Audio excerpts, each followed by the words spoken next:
I went to that gentleman there, and he was saying all the refugees are welcome.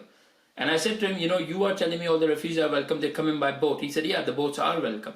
I said, they're illegal, they're criminals. And he kept arguing with me, why would you say that?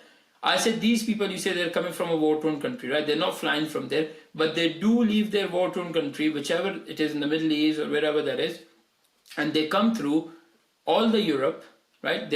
Turkey is their first base where they actually land when they come out of this war-torn country. If they are in Turkey, and if they are genuine asylum seekers, which I know plenty, why don't they go into the British embassy in Turkey?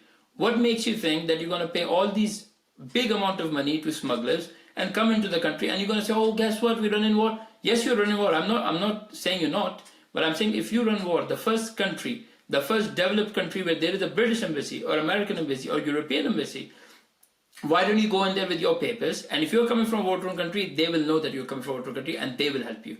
So rather than risking your life coming through a boat and people dying and all this, why don't you come through the plane? You know why? I'll tell you why. Because you guys are criminals. These people are criminals. And that's why they can't come through it. I said that to the guy.